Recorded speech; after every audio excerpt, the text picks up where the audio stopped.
it's just such a large group of people. It's just freaking awesome. I love it. I love it. You guys are the best. Just remember that day you got extra credit just for being here. Remember that day? Get that put up there. Yeah. Maybe that'll happen again. I'm gonna wait till there's a game and there's like 3 people in here. So. Did you hear about that Bruce? It's right here. There was, I don't know how many people were here, but there were people who said extra credit today. Did I hear that? I don't think you were. That's probably why. That's probably why. It was not here. It's right now. You're proving wrong. Just look at this. Yeah. This must be the bottom of the barrel for here.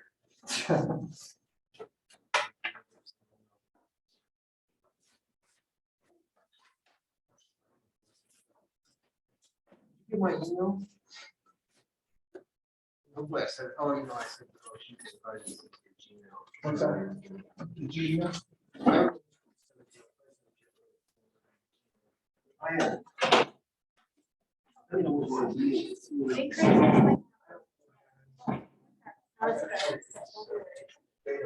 So you know how I was trying to get much of parts to fix the water.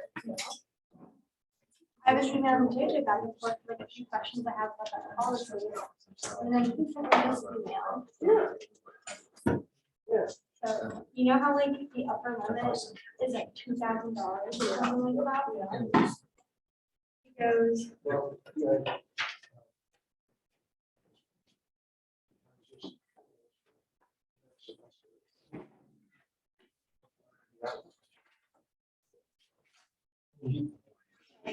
turns out Metro Parks will pay for $2,000 of my structure. What? Yeah, But that's what. yeah, Is that under the radar on purpose? I guess, like, she's like, I don't think, feel like they would look at them. Like OSU student. I don't know how many OSU students are part-timers there. It's like so probably like a lot. Yeah, Like not like, yeah. Well, I Probably don't- they're like, most of their seasonals are OSU students. I'm sorry about that. You know, I didn't know. I just. No, that's fine. That's so exciting. like, I'm just in awe. That doesn't go to study abroad. That's a class. I guess I could, I mean, it's gonna be $2,000 for what I spent this year in education regardless. But he said that I need like some like my grades after and all that, but like, Then I. I'm gonna have some classes, so. Yeah, I know. Yeah. Originally.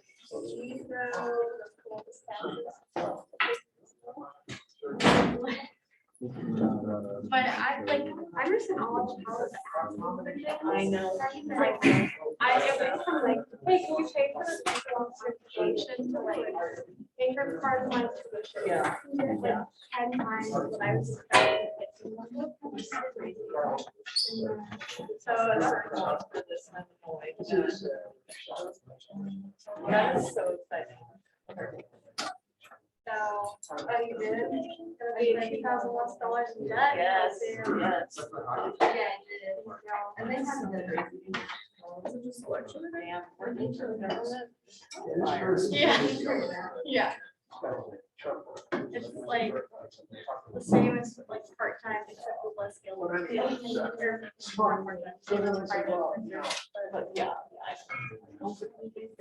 definitely don't make nearly as much, but you have something out of it. Like, But I don't think it feels for 4 months. and I feel like it's sure. Well. Yeah, for one of my classes I'm doing for anthropology, this week we love it. It's like about globalization and the true cost. We learn about that in class, which are just seeing it, obviously. I love it. And so on June 9, you have to pick an item and go back. So like, we did this question where like it was made, or the dominant, Oh my God. how it affected. Yeah. Kind of a product, but also not. I decided with my project. And Well, no, I think it's like that. investigated, they're really as sustainable as they say. So I think because I do evening, they probably would have their supply chain out. So literally look at this.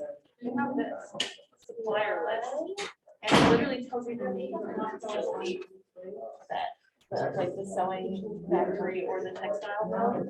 Also, you don't even have to go to there. You can literally pull up any item on there. Like, I pulled up my specific, place. If you scroll down to the bottom, it says you impact. So actually. You can literally go look everything, how it's made, where it's made. It literally gives you the location of the sewing facility. And this is the name of it, and it's located in Brent. This is the other one. This is located outside the door. That's the textile mill. They should literally do, like, Right, every right. company should do this. And they make their clothes, like, so mine is like 100% recycled polyester, made from plastic watercolors. It's just crazy. Yeah, I'll try. Yeah. Yeah. It is. For everyone, this is really landfill, plastic watercolors. So we should make stuff for everybody. I think. Not that people are not the first. For every single person that should have the entire board group. So, like, houses and houses. Yeah. But that was pretty cool. And it made it my part easier. But I did call Aria. I think it's a good idea.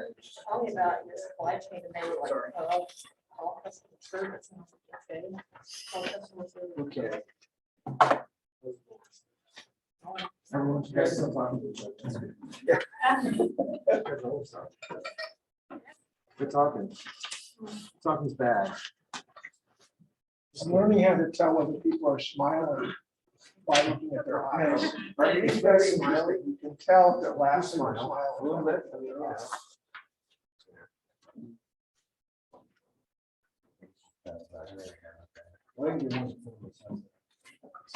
No, no, I'm gonna do this. Just sit and relax. That's all I have is relaxing movement. Yeah. The fact that they can do that. How's it going? Yeah. It is.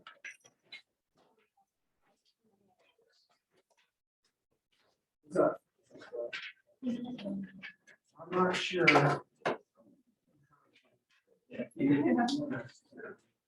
Oh, then I guess it's worth it.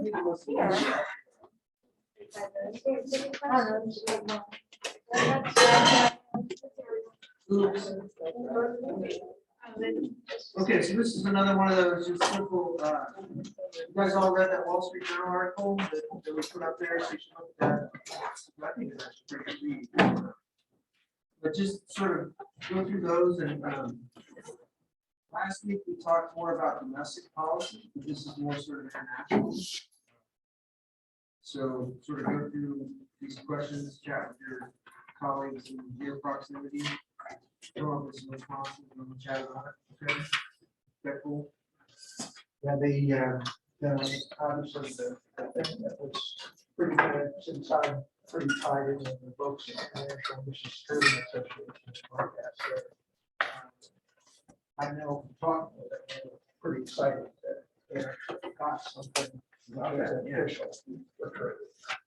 That had not existed before. So there's really no ability except through some kind of government space bilateral trading agreement. Set up, hard to set up, but you could actually trade internationally. So that's pretty good. So just a quick note, Bruce is always super humble about himself. Remember, this is a guy who's vice president of strategic policy at AEP, so it's like a, I don't know, twice second in command, something like that. And he was also the head of the International Missions Trading Agency. He took a year term as president, but spent years on the board, so. Right. I mean, he never talks about that, but he actually, he obviously did something right. So just remember, you got someone who I actually didn't knows leave something in about disgrace, that was a Or didn't leave in disgrace. good. Just my regular term is up. No, an AEP stock record was pretty good at the time, right? Yeah. Yeah. There might be some extras. I didn't try a ton of copies today. Nobody ever showed up. I showed up today. We would have missed you if you hadn't been here. And I hope everyone. I don't know who you are. Are you here every day? Yes, Really? yes. What's your name? Evan. Okay, good. Cool. I don't know if you have extra copies. Sorry. You might have to just share with somebody, sorry. I only printed 25 copies. I'm like, no one's gonna show up today. Sorry. And you have 26 people. Evan, you had to be 26, didn't you? There's an actual. No, stick with it, man. Stick with it. We got the Buckeye things going on. You know, it's all good. Oh, we got one extra one. Yeah, but this is for people to chit chat, discuss. Oh, I gotta get it online. Tell people online. I'll get it to them.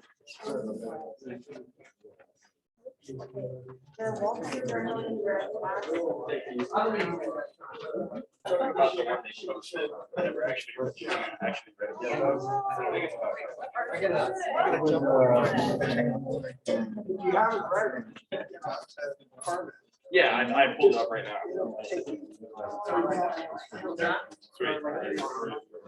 I'll put it on. Sorry about that, I was working on the final paper, so,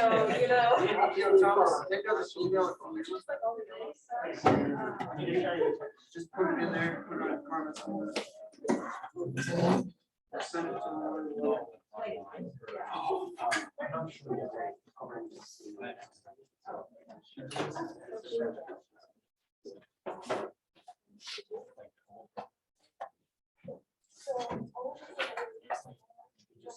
her.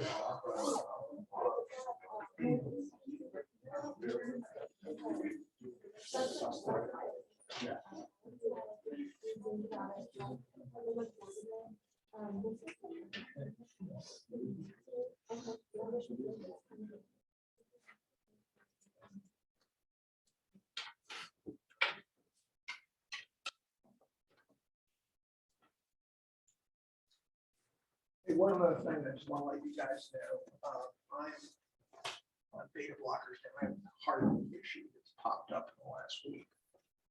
As a result, you see I've got my mask down. I'm taking the medical exemption here, even though I didn't ask the university for it. Just so you understand why I'm doing that, because I actually desperately want Roxton, so. Yeah, lots of fun, believe me.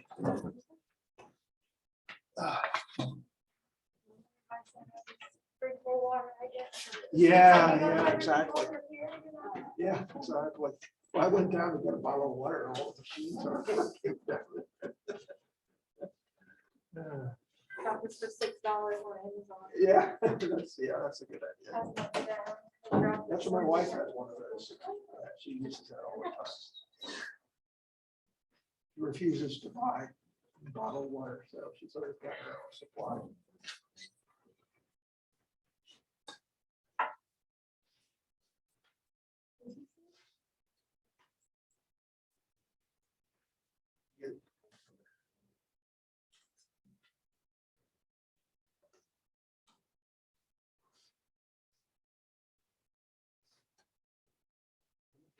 Discuss it too.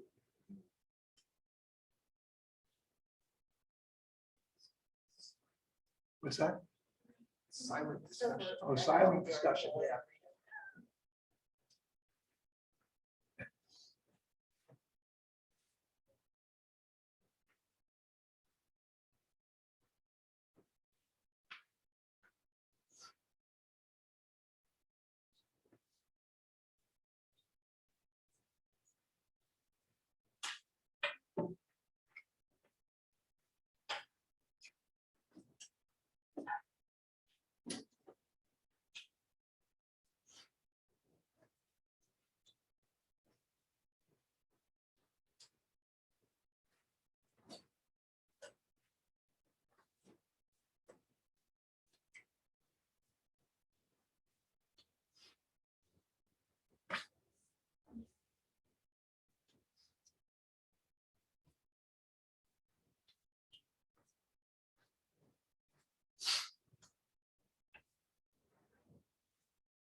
I mean, in regards to like question number one, I think obviously it was, transition to traditional carbon emitting energy to renewables because it just creates a financial incentive, and that's the biggest issue that like there always is, like nobody wants to pay for it, but like if there's going to be a market where if you generate these credits, companies will pay millions of dollars for those, then there's going to be someone out there who gets some investors and say, all right, if we build like a clean energy plant and we can make millions of dollars selling it to companies, so that's obviously going to happen.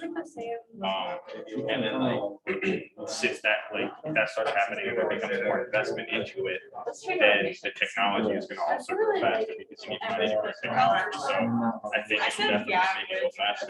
Yeah, I think it's a great idea to have operating procedures and define the market so and to consolidate it. I mean, that anything when you have like consolidation and international cooperation is going to be a lot of paperwork and very difficult and a lot harder to do than maybe some localized markets like California or however, it makes it easier, like it gives more options for businesses and investors, especially ones that are so used to running operations out like overseas. So, you know, pros and cons to everything. But I'm glad that was what they were discussing, and I would like to see some documents like with more of the fine print of what came out of it. Yeah. About number 2.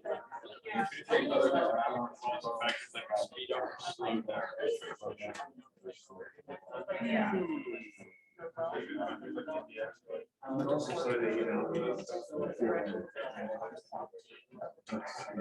mean, I think if we're talking about developing countries, I think they have, a pretty unique advantage that we didn't have when we were being developed, in that they can incorporate clean energy from the start. And like, I think if there was maybe some partnerships, agreements made where developed countries would come in and kind of build and create a system for them, not build it all themselves, but like the system of doing that. Then that would definitely help because, that's a big concern as well. Is like big countries that are developing currently are using very not clean energy because they don't have access to renewables. But a lot of these countries are also in places where there may be tons of sunlight or tons of water that can be used for hydro, or tons of wind, or even like tons of forest stuff that they can turn into like offshore and stuff. So there's definitely an opportunity there. Oh, yeah, definitely. I totally agree. I'll add that, anything where there's a interaction between like developing countries, there's a possibility for like you're taking over land to receive its loan and build up and stuff, not paying for stuff. On the other hand, anytime there's a product with one, and there's an abundance of workers, like in these developing countries, that there's a shortage of jobs. So if there's a problem people want, and they have the means to create it, like China, it's expanding population, got into this market of solar panels, because it's finally profitable market of good. And if the thing that you're selling is like restored peatlands, then get double benefit from that because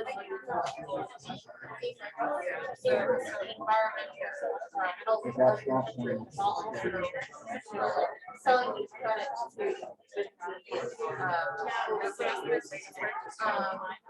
and yeah, these other like parts like wind, like batteries for solar, like that's gonna be the next big thing. We're gonna want to sell batteries like minerals and all that. Also, Saudi Arabia has a ton of sun. However, I don't know how much of their own product is for energy, right? Like, but if they were able to generate solar panels, like they can literally save all that product and just sell more. I mean, like that's like more oil on the market, but it's better for them. That's one thing I think is just insane. Like I get it's like logical and like even economic reasons why it's not worth it yet. Over like a big section of the desert. But like if you think about it, because I mean the biggest issue is getting it from one place to another. And you know, it's not gonna be able to store it still like 30 days, plenty of it to be there. Like I feel like it wouldn't be that big of a deal to just make a mess. Like the United States have such a grid that practically can go from one side of the United States to the other. And if you like know that a grid that size is possible, there's so many countries within this, like in the Middle East, there's so many countries within that same area. Like if they move the United States and put it there, if there was just like an interconnect, you could get so much energy like so far, even into Europe and stuff. If you were dedicated to it. And I get it's like, oh, it's so expensive and stuff like that, but like at some point, like I feel like it's just so obvious that we should do it. So like there's no reason. If somebody wants to pay for it, I'm not gonna, but somebody should. I think that kind of gets into like the human aspect, like the more like politics and everything, because it's like, oh, you know, if that country member, they trust them, like maybe they don't want to whatever, or we got a really good relationship with Russia, so we can start getting more energy from like Saudi Arabia solar, they're gonna be like, excuse me, and then shut up or whatever, so, but a lot of that's true at the same time, you know, if you want to this better relationship with X country, That would definitely, you know, if countries started to become more interrelated through like energy, it would definitely cause issues if one person controls it, but it would also make countries more trusting of each other and improve relations between them. I was just thinking about this thing. Somebody's like billionaire guys like putting together a project where you're gonna go to your cut off a massive piece of like ice, fresh ice, and bring it all the way to Dubai somehow because it won't melt all the way, I guess, if they drag it and then use that for water. And I'm thinking like if somebody wants to pay for this, there has to be something better that somebody wants to pay for.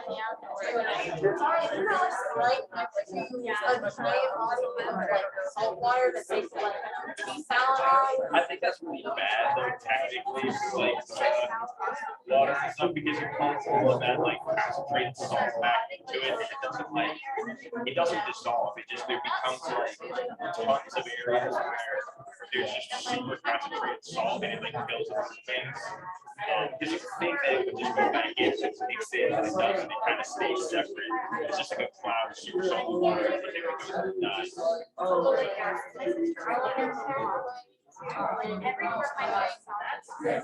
Somehow I get energy from the result, and any scale, what else?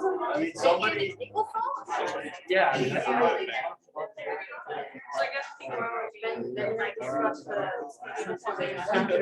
Somebody said that's what's so frustrating about like the Northwest.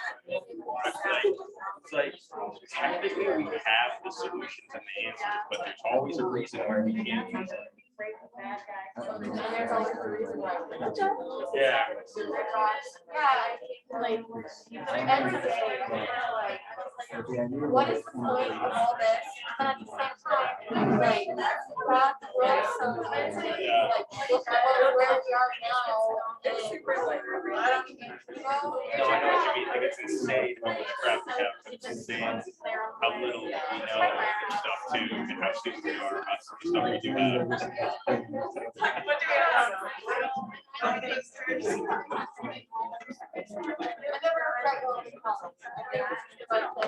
Yeah. I think college is alright. It's not like it's fun. Like I like being there, but like sometimes I'm just like I'm not financially sure so much more really fun. Yeah. I'll get a good job. Yeah. It's not like most of the stuff.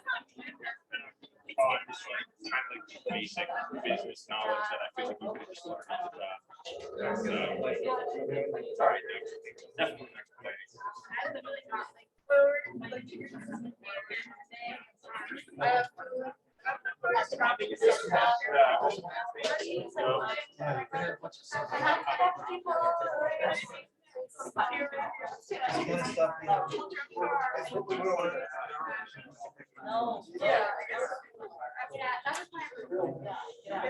Yes, sir. I have a question about quiz B. I keep seeing Yeah, it's like, coming up. oh, okay, I just kept seeing Simon created, but it was never there. Is it It's not coming up this weekend? I'll get it up there hopefully tonight or Okay. tomorrow. And then we're available to do the term. So it's not gonna be like this week. It'll be there in December 10th or something like that. Is it gonna be like a comprehensive thing or just over like the last few weeks? Last year it was not comprehensive. I have to go back. Okay, that's fine. I just wasn't sure if it's gonna be like usually we do it for 1 week or. But it'll be meant to try to help people through the grades, not under grades. Wait, so is this an extra? It just replaces. It's like, it's the last one. You can take it if you want. You don't have to take it. Okay, so are we not having any more? You're not taking a quiz. Okay. Anybody who doesn't want to take a quiz, take another quiz. Okay. If somebody who does want to take a quiz, gets to take it if they want.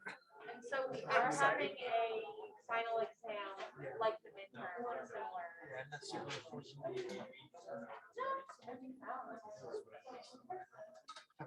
Okay, you guys ready to chit chat, discuss?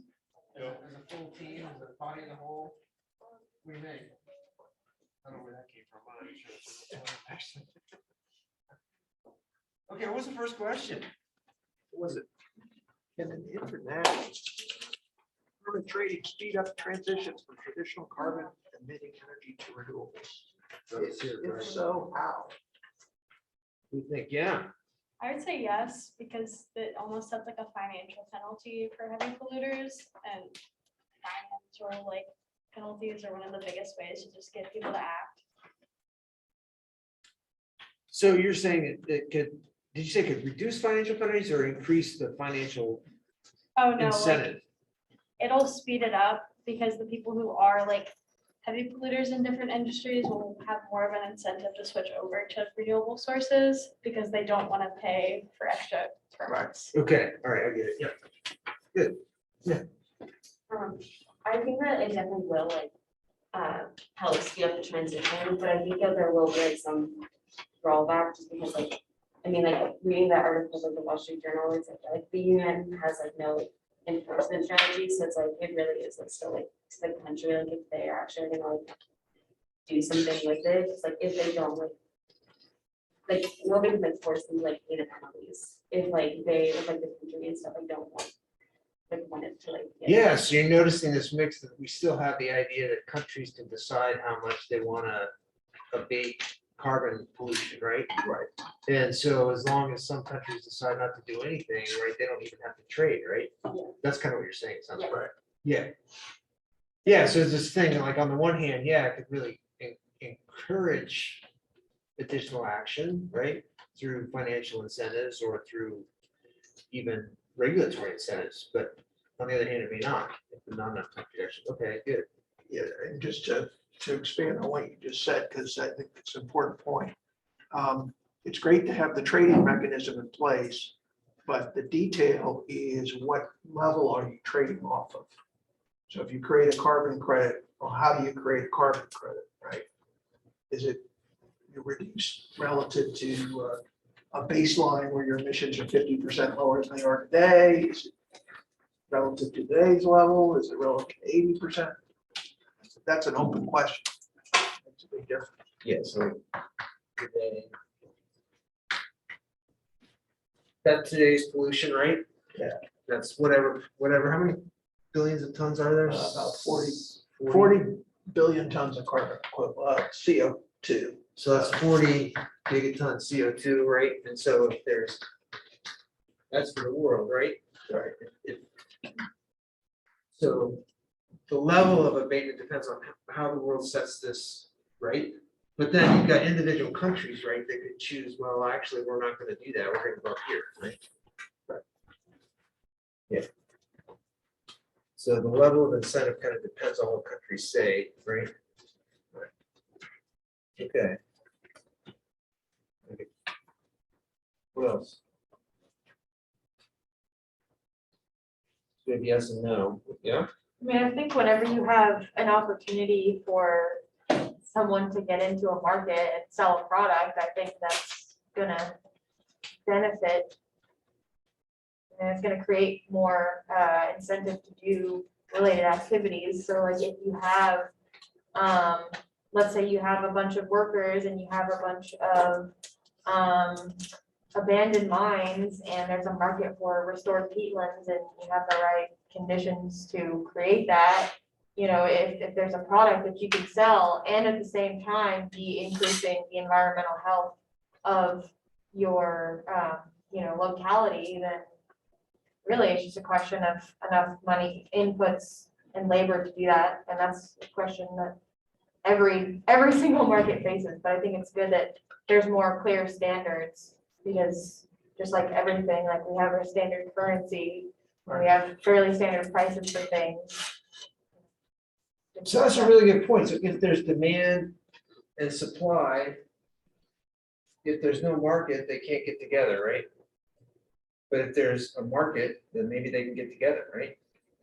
So it's a good point. So maybe, you know, if you, on the international context, if you don't have a certain international trading, then you could never have, you wouldn't be able to have enough demand for people to do peatland stuff in Southeast Asia maybe, right? Because, well, I mean, if Southeast Asia isn't gonna take on big carbon commitments, then there's gonna be no local demand for it. The only demand for it may be, you know, rich people in Europe or the US. Right. Is that correct? Is that generally correct? Yeah, I mean, I think the thing that this feels a lot like is that, and I don't think we got into it too much in the classes, there's a historic, something called the Clean Development Mechanism, or CDM. And CDM is basically a way to create a carbon credit for an action and actually have a market. So they do sort of have a market there. It's got a lot of flaws to it. And the concept there would be, there are certain things that you can look at no matter whether the country is taking on a target or not, and say, okay, well, here's an additional action that's being taken that wouldn't otherwise have happened. And suppose that's, you know, shutting down a coal plant and replacing it with a wind plant or something. Or it's, you know, replanting a forest, getting carbon credits from replanting a forest, or capturing methane in an old abandoned mine, another carbon credit. So to some extent, that's kind of when I saw this, that's the first thing I thought of, was this clean development mechanism. And that there are a lot of problems with the way it's structured and a lot of bureaucracy in terms of allowing the trade. And this system sounds to me, we'll see if it really happens, where it's a little easier and more straightforward. That it, so it's, as long as it follows this additionality kind of procedure, that you could probably create these credits. Anyway, I'm getting ahead of. Well, it is so like, yeah, I mean, so I'm just gonna. So if, I mean, I'm just, so to your point that, you know, you would never have, that would never happen, right? Right. That's just the stupidest plan in thing. You'd never have that if you don't have some sort of a trading market, right? Right. And then what Bruce is saying is that, you know, well, unfortunately, when they did this in the past, they added all these bureaucratic things that drove the price up, right? Right. So we had less of a market than we would have wanted, right? So, I mean, there might have been good reasons for some of those bureaucratic things, but nonetheless, they drove the cost up. Right.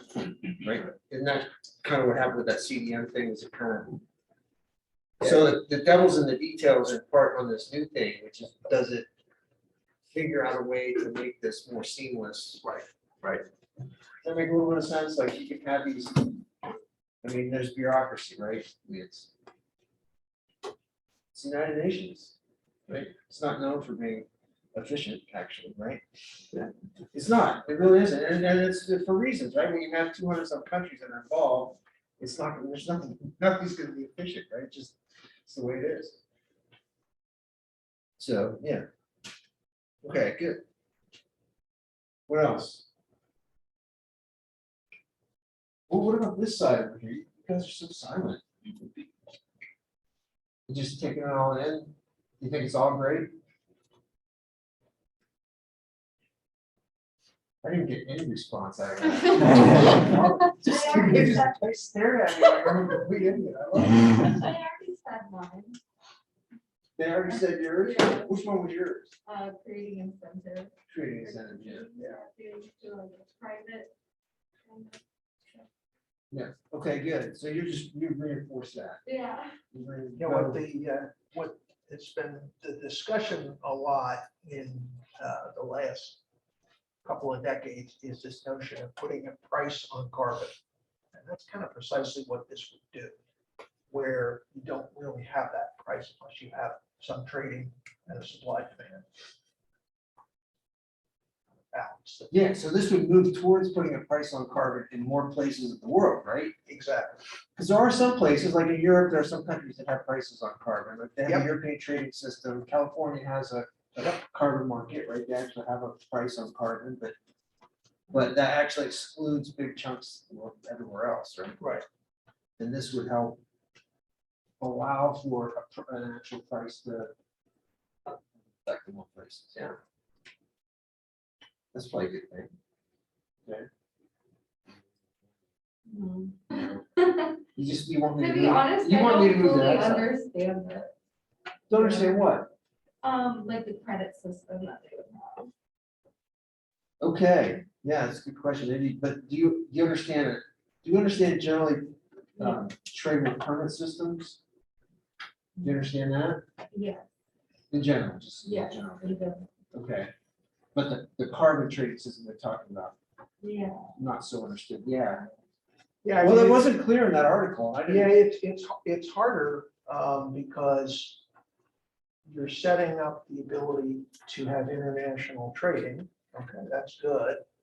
But typically trading systems have some kind of cap or limitation on the number of credits.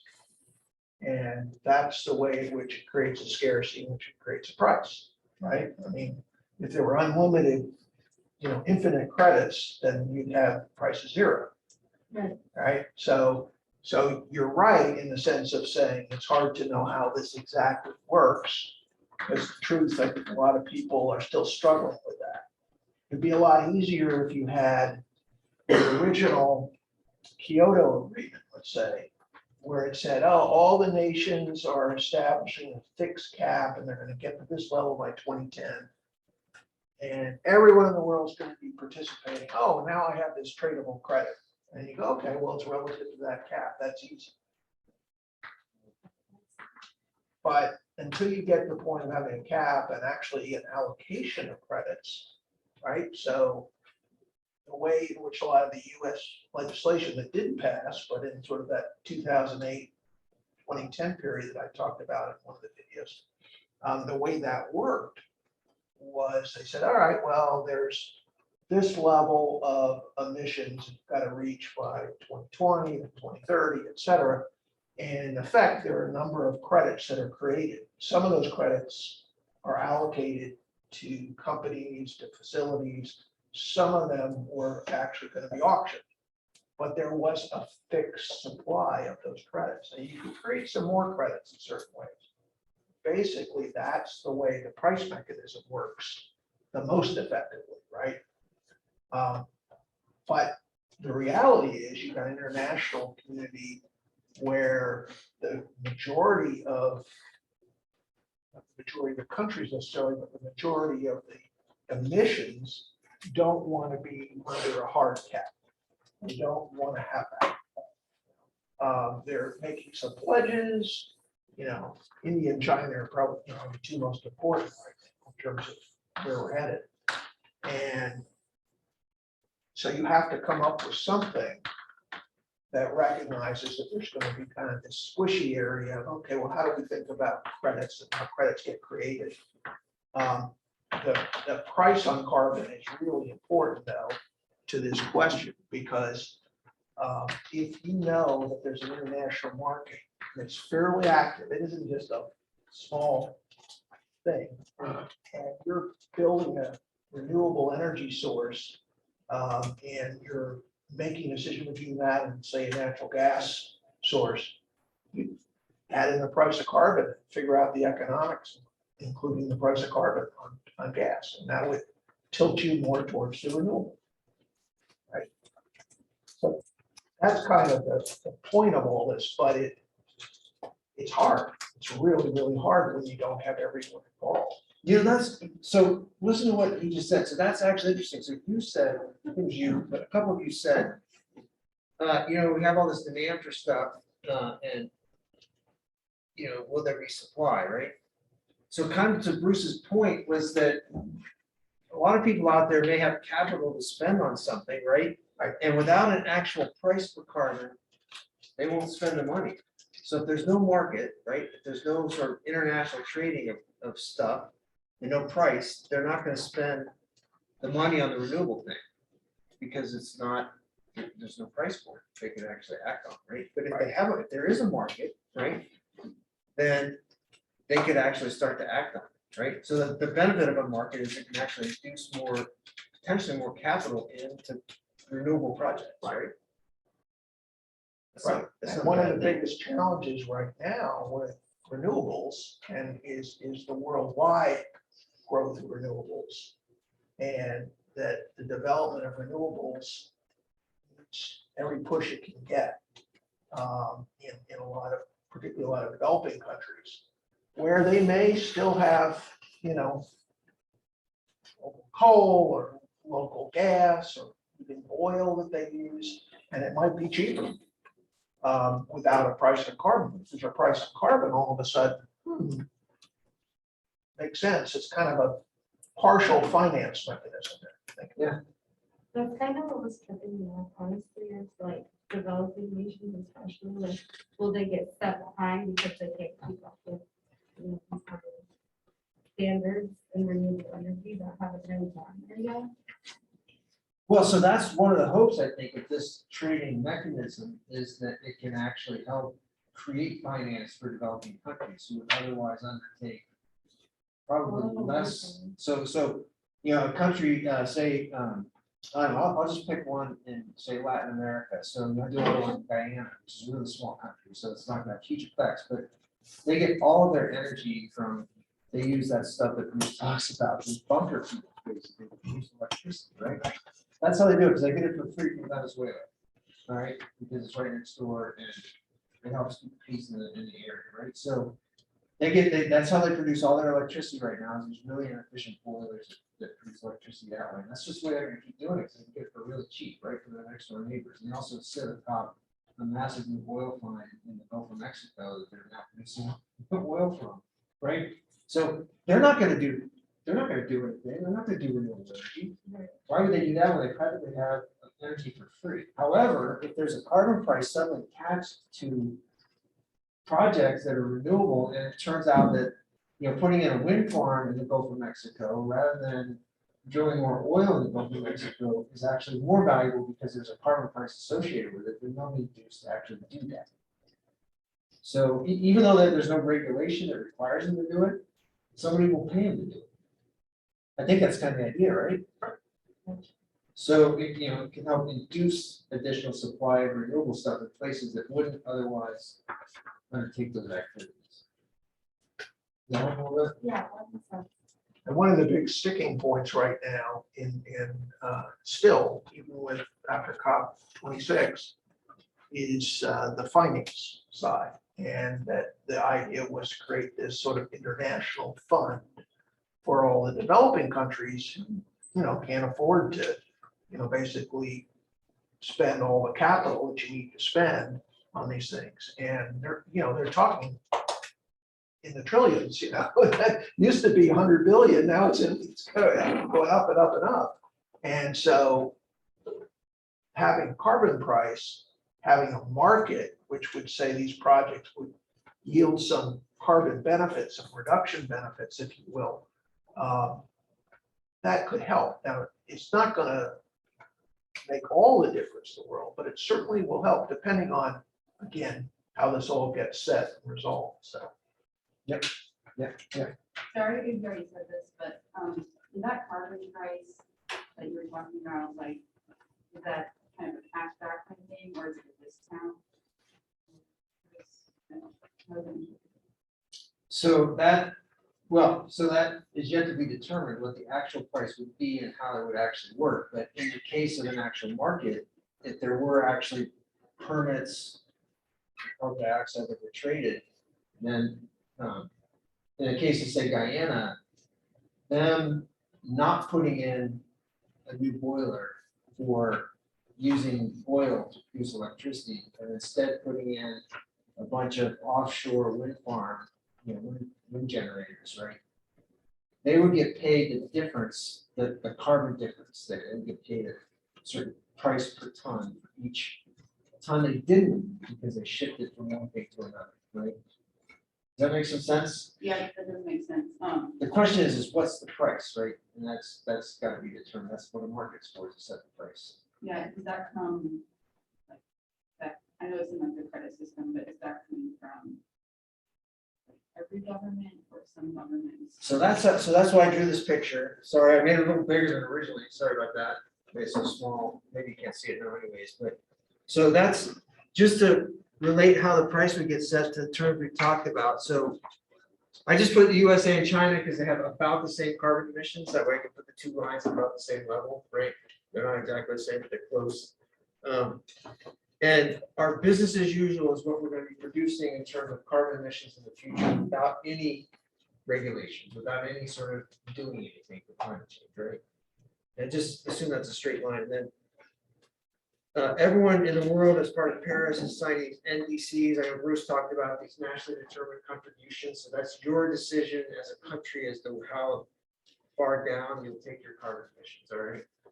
So the US sets it here. I think it's, I think now it's like a 30% reduction by 2030. 2030. Yeah. So I'm not making you all 1,000 years older than you are.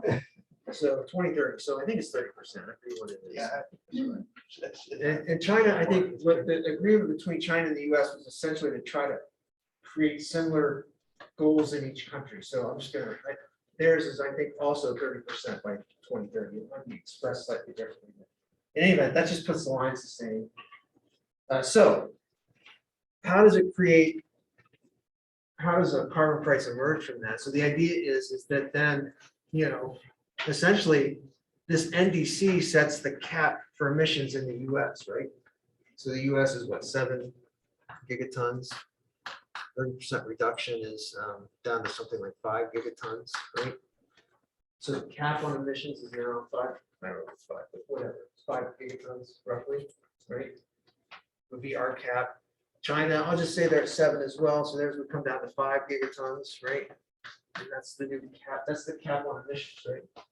So in a world that now says that for the US and China, their maximum emissions are 5 gigatons. Now it might turn out, so this is the government making a commitment, right?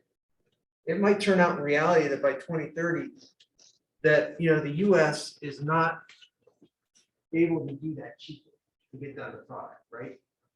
That it's actually expensive. And what businesses actually do is somewhere like at 6, right? Okay, so they only actually reduce, 1, right? And then maybe you've got China over here who finds out because of some new technology or something like that, they're actually able to get down to 4, right? Gigatons, right? So they're able to actually, for some price or some cost, get down to 4. And so they've actually got a +1 gigatons in terms of reductions, right? And so this is how you can sort of start to see a trade happen, is that there would be some price emerge in a market, negotiated somehow. I'm making it seem like there's a single transaction here that does this, but it's actually many transactions. But where, China would sort of trade this 1 gigaton of extra stuff they did relative to what they said they were gonna do, right?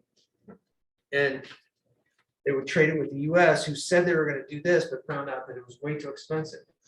So we have to buy some extra stuff, right? So that's kind of how, so the market is gonna be determined by all these nationally determined contributions. So when countries go to these meetings like this Glasgow meeting and say, we're gonna reduce our emissions by 30% by 2030, that's what's gonna set the market. That's gonna set the amount of reductions that, countries are saying they can do.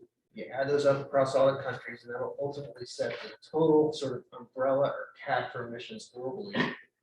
And I imagine that's what they envision will be the cap for this market. The big trick of all this will be how do you allocate it among the actors, all the parties, think of it in the most complex sense. In the US, a lot of those emissions now are at the individual consumer level, right? I mean, cars, small businesses with trucks. I mean, you just go on down the list. So it's a multitude of actors. It isn't like there are, 5 big companies that control credit. They don't. And so the issue will be how you allocate it. And in some sectors, you'll probably have to think about setting up caps that are upstream. So the vast majority of CO2, 90% or plus of sort of greenhouse gas emissions are coming from CO2 from fuel combustion of some sort. One way to deal with automobiles is actually have upstream caps on oil and how much is sold and how much natural gas is sold, for example, rather than trying to regulate each individual party who owns a car. I mean, it's possible to do it that way. So there are a lot of different mechanisms. So there's a lot of what I'm trying to get at more is just not to have you fully understand that, but to understand how complex this is going to be to really establish a price. There is some information though that's kind of good, and that is, as Brent mentioned, Europe has a pretty established CO2 market, and they're probably the biggest single entity is the European Union has a trading system, and countries trade with each other, et cetera. And there are prices that come from that. So you can think of the fact that at least under this sort of credit thing, that the prices that come out could very well be a surrogate for pricing in the international markets, right? I mean, it would be a good start until you get all these other markets set up. Right. Does that help a little bit? Yeah, do you mind if I ask a follow-up question? Yeah. Like using these two examples, do you think that more people need to make sure that given like government turnover and then Well, yeah, so I mean, that's, government turnover is a big thing, right? I mean, these NGCs, as we've already seen in the US, have switched back and forth dramatically over a 5-year period, right? So it was we were at 26% reduction in the Obama administration by 2030, actually by 2025, I'm sorry, 26% reduction by 2025. And then we went to a no reduction by any time, right, for 4 years, and then now we're back to 30% by 2030, 100% by 2050, actually. So. And just as we thought about that for the US, consider what could happen in countries like China. Well, everybody else is doing the same thing. Brazil, China, India, they go back and forth. Australia. Who are the leaders? Yeah. Who should they call the shots? China's not gonna have government turnover, so like this is something they're gonna stick to and follow around. They don't have a turnover. Yeah, this is the rub, because even under the Obama agreement with the Chinese, what was signed with China was not a treaty. And in fact, increasingly, for all sorts of things, not just climate, presidents in the US have not been willing to sign treaties, they've been willing to sign agreements. And there's a different legal standing for that. And fortunately, one of the legal standings is, well, the next guy doesn't like it, they can get out of it or sort of abrogate it, basically. And Yeah, so, Kyoto Protocol is a treaty that the US didn't sign, right? However, remember, the Kyoto Protocol is a treaty that everybody else signed and then ignored. All right, so it's not like anybody actually who signed the treaty actually met the treaty, because they didn't. No country met the treaty. I think maybe one country, maybe Japan did, I don't know. Yeah. There weren't, anyway, so we have two examples now. We have a treaty that nobody listened to, even though the US was notified for not doing anything, right? But nobody else did anything either. And now we have a non-treaty, which formalizes the fact that nobody's going to do anything, but it actually seems like people are trying to do something, right? So I mean, yeah. So so we have a tradable pollution permit system proposed for the world, but it's based on these NDCs, which are fluid, right? So it actually is a confusing as heck thing, right? yes, I think it's kind of what Bruce is saying, there's a lot of devil in the details, and even just at the biggest sense, even what the cap is an unknown thing, or may change, because. well, yeah, and to the point here, and I think China's last numbers I saw, of course, fluid in China, I think it's like 10 or 11 trillion, billion tons. Yeah, no, I think they're bigger emitter Yeah, sources, it's about twice as big as the US almost. but I just wanted the lines to be the same, so I don't have to draw lines. But the thing about China is, and people have been beating on them about this, is they're very secretive about information and data in particular. So no one is ever quite sure, what their true consumption emissions are. They've got a reasonable idea. The US is very much different. The US has got rules in place that pretty much every quote major source, which is anything smaller, anything bigger than a very small power plant, has to report their emissions every year. And they do. So the US is real big on data and data verification. China, not so much. And some of the other countries, not just China, some of the other countries aren't very good at it either. So you have these agreements, but now you don't even know what the data necessarily is. It's even worse than that. Yeah. It's even worse than that. I'll give you an example from Canada that makes it even worse than that. And this is the best part. So, was it someone from Canada in here? I forget. No one's from Canada, are they? Because I'm about to make fun of Canada. I won last year. Yeah, we had a Canadian last year. But so Canada's great because the biggest emission source in Canada is actually forest fires, right? Yeah, what Canada does with forest fires is because the international commitments allow them to do this, is forest fires are mostly caused by non-human activity, actually. So they're caused by, lightning strikes and stuff like that. And in Canada, because there's so few people, big forest area, they don't really fight them. They don't try to fight them because it's just too hard out in the middle of nowhere, right? So they don't want to count all those emissions because they can't actually control it, right? So Canada's awesome because their biggest emission source, they actually don't count as an emission source. But once the fires happen, what happens? Yeah, well, not just replanting, but it could happen naturally. Just trees regrow, right? They always regrow. What does Canada count? They count the regrowth, right? So they don't account the emissions today, but as the regrowth happens, they start to count it. So they're actually counting the beneficial side and not the harmful side, right? The international accounting rules allow that. So it's not just, I mean, China might be a little bit secretive, right? Yeah. And other countries may be a little bit secretive, but Canada is completely non-secretive. It does something just insane. I mean, it really is insane. It's just, but yeah, anyways. Sorry. And I love Canada. Sorry, Canada. I can even sing the Canadian national anthem. You want me to sing that for you? I'm really good at that. I can sing half of it in French like they do in the French part of Canada if you want. Hear it. Je ne parle pas français, sorry. No, I can't do it. Not right now for you guys. I'm just too embarrassed and too nervous about it. I would if it was any other class, I would. Not this class. You've heard Leo sing it, come on. Okay.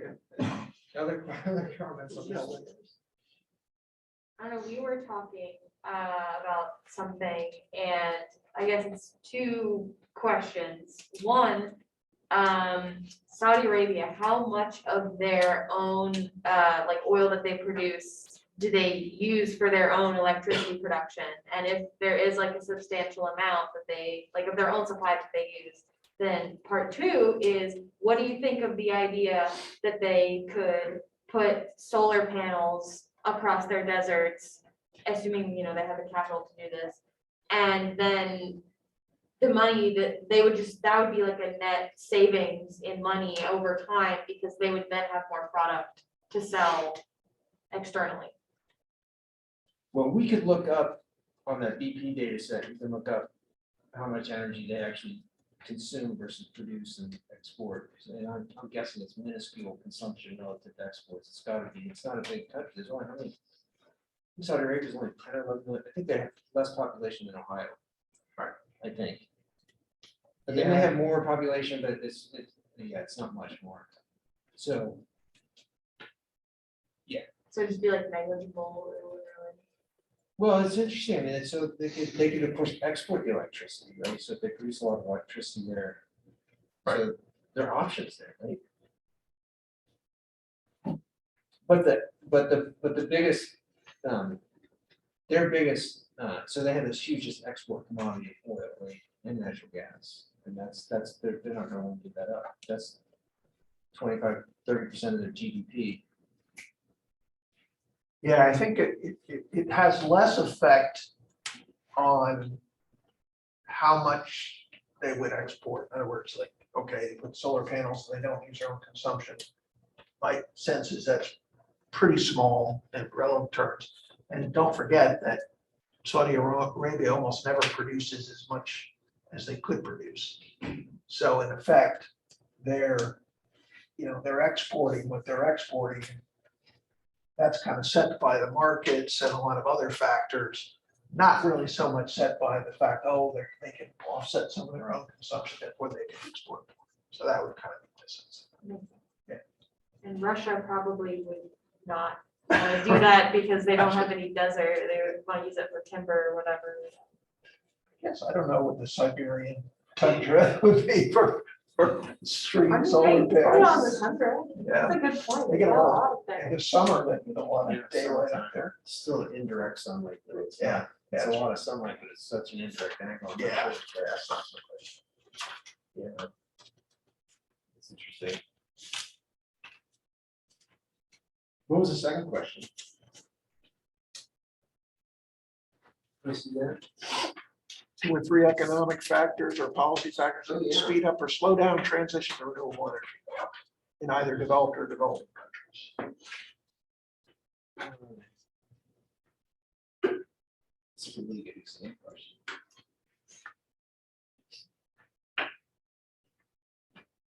Yeah. My question too, right? Yep. In one of my classes last year, it was like international environmental politics, and we talked about how like requiring certain like environmental regulations in developed countries is really hard on them because they don't have the technology that developed countries do. And so one of the policies that we talked about was like requiring these developed countries to like share their technology with developing countries in order to make it easier to like facilitate that transition. I think that could help to like speed it up if everyone's on an equal playing field or something. So sort of technology sharing agreements. Yeah. You guys probably can't see this over there, can you? Let's say around technology sharing. Yeah, I like it. Interesting. I mean,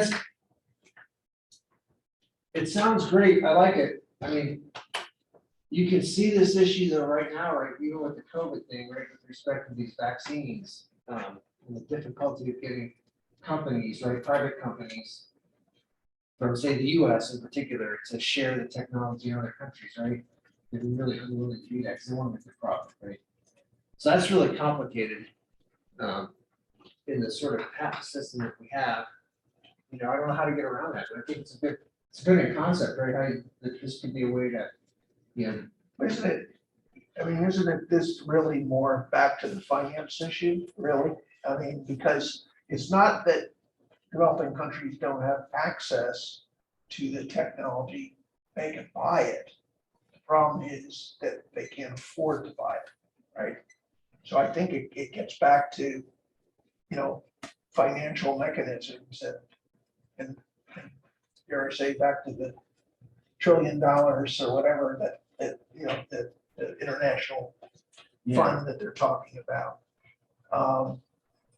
That's a tricky one because again, then you have to have, you know, the US is basically bankrupt, but you know, we could put in more money, you know, printed money basically that fund. Just print more money, you do it all the time. Yeah, why not? You know, till we get in real trouble, but. Yeah. But, you know, that's the rub on all that. I mean, it sounds great, and I'm certainly, there's a lot of validity in that, you know, poor African country is trying to develop clean energy systems. Their first goal is going to be to develop whatever they can, the cheapest that they can. Yeah. And not really be too concerned about whether it's clean energy or not, but. Yeah. Yeah, it seems like that has been the biggest issue in terms of developing countries. Is how to finance the technology, finance the sort of, you know, the burden that developed countries are placing on developing countries, right? That's sort of the climate change negotiations. So, yeah. The interesting points here, talking about like sharing vaccine technology is that, you know, Biden is giving developing countries vaccines that like the US would almost rather just give them the vaccines than tell them how to do it themselves, which I think like, doesn't really reinforce a good narrative, especially if we're trying So to. you're saying that so the US is sort of buying the vaccine doses and then giving them away rather than sort of giving the technology over to have someone else produce it. Right? Yeah. Yeah. That's right. I think he gave like 100 million to like the Indo-Pacific and that's Southeast Asia. Yeah. Of course, it's not his patent to give over them. Yeah. Right. And it's an interesting question. It's a private company's patent to give, you know. It's just like a flaw in the system. Yeah, it's fascinating. Yeah. Okay, so that's one. What about what else? Certainly, technology sharing in terms of renewable energy stuff. You know, that probably more of those patents are probably already released and right for I mean solar panels. I guess new solar panel technology probably is better than old solar panel technology, but the old stuff is probably okay. What would be the most, to me, there's one really basic economic factor that's sort of critical. To get more renewable energy development. Lowering the cost of it, driving down the cost, yeah. The lower the cost, the more likely, you know, countries, if you could put panels in, you know, these, you know, smaller distributed panels for some of these countries in really, really cheaply, people would do it. They, you know, it'd be cheaper than burning wood if they do it now, or, you know. So technology development, right?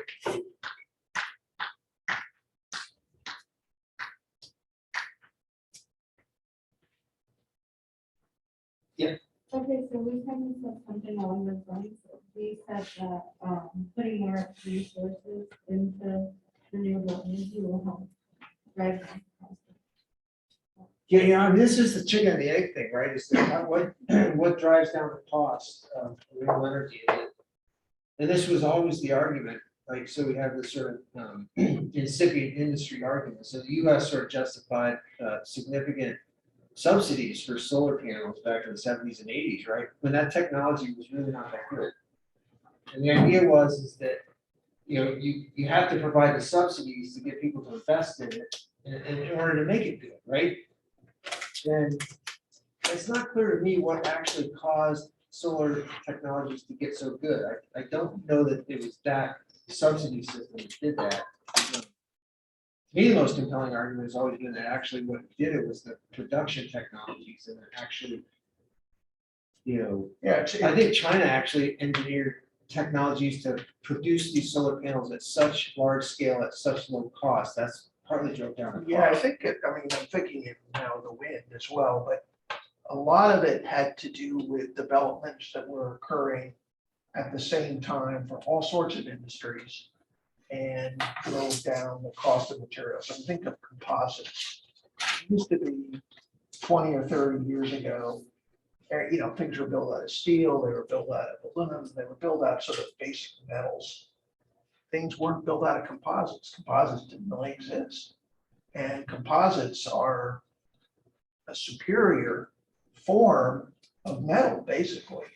And it's manufactured, it's, for a wind turbine, it's lighter, so it can spin, the rotor can spin more, yet it's stronger, so it can handle spinning more. That didn't exist, and a lot of that happened as all sorts of industries were developing, and all sorts of manufacturing capabilities were developing. Some of it's learning curve, right? That's kind of a classic one, which is that for any new product, the cost of producing that product usually goes down over time, particularly if there's demand. So people are manufacturing it more, and every time they learn how to do it a little better. So there's literally a mathematical curve that people in business school use and stuff on learning curves to say price should go down. And so that has helped solar panels a lot, and that's helped wind turbines and a number of other things. And there's always the question of how far does the learning curve go? When do you reach the point where you learn everything you can, sort of, if you will, to make it as cheap as possible. But I think that's, the biggest thing you want to do is keep encouraging those that are developing these technologies and create lots of competition too. You want plenty of competition among the providers, and everyone's going to try and figure out how they can do it cheaper. Yeah. So that's one thing Bruce and I would agree on, and recommend everybody really think hard about before they really go and embrace hardcore socialism and whatnot. That, competition really does push a lot of development of these new technologies. Yep. That, governments can help, but it seems like the evidence is pretty clear that the more competition you can have, that competition drives technology change.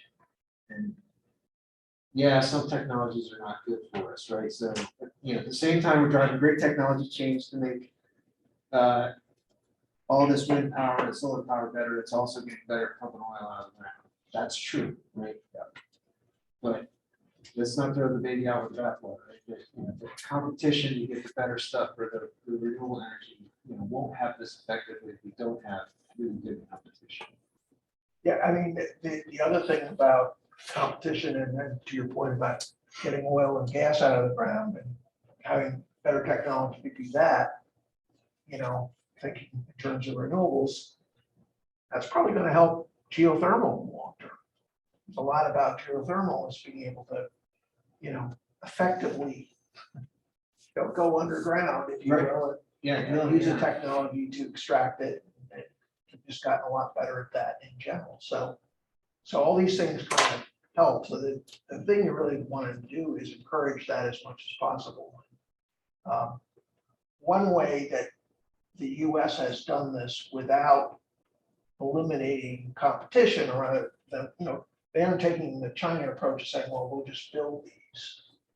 And sort of the government sort of building a lot of the facilities, although they do have competition too, in a more limited sense. But one of the ways that the US did, of course, was with the production tax credit for wind. And that made a huge difference on saying, oh, all of a sudden now, this isn't such a bad idea. This is economic when I throw in that production tax credit, so I want to build it. The more and more we build it, the less production tax credit we need. That's been the, at least that history. Yeah, we have a long history of using production tax like credit like things for subsidizing energy, right? Right. So it's happened in every sector. Even, the dirty sectors, the dirty Yeah, energy sectors have. They have, I mean, the subsidies there are basically, they're depreciation subsidies, allow people to advance depreciation, right? To increase the rate of depreciation upfront, et cetera, et cetera. I guess the depletion allowance in oil wells is like the production tax credit. So, interesting.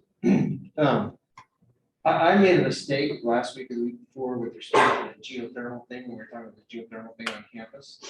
Yeah, it took them like 4 years to actually get the geothermal working, but actually it's working on South Campus now, just so you know. I went and looked that up after we talked about it in class. I think it was this class or it was the other class, I forget which one it was, but everything runs together for me. I'm sorry about that. But, anyways, it is working on South Campus and there are plans to try to use it more effectively. Right? Is that geothermal heat pumps? Yeah, that geothermal on South Campus. And what happened was, is the geology, I didn't understand it when they first started drilling. This is to your drilling point. Right. And it took 3 extra years to actually get the drilling correct. Because they screwed up a bunch of times. But they actually now have it. They have an exchange, e-exchange. And some of the South Campus dorms are warned, et cetera, with that. So, but they want to use it for more. They think they can expand the capacity there and use it more effectively on campus. So that's a good thing. So they have 2 of them. One is out there at that 4-H building. And one on South Campus. So All of the energy needs for the 4-H building are supplied by geothermal, or is it just part of it? well, not the electricity, but I think the heat and the heat and water. Warm, yeah. So. Which is probably a lot of the buildings requirements anyway, energy terms. I mean, Probably, yeah. because they're lighting, I'm sure it's Now that nobody's in the LED building, yeah. and everything else, so probably doesn't use a lot for lighting. So, okay, well, you guys did great. So one announcement that there is no class next Tuesday. You have your things due tomorrow, right? And we work on the grade next week. The reason there's no class next week is because you gotta work on your final presentations. So get together and work on your final presentations for 80 minutes at some time between now and then. Right? You got 80 extra minutes next week. You would have otherwise had that. Yeah, Tuesday, I haven't put it up yet, but you're not worried, we'll have the term to do that. Basically, you take it or not, it's extra credit, or actually not extra credit, but replacing the lowest good grade you have. Then. Okay, I'll get that up the next day or so. Sorry about that. That's just because I didn't believe it.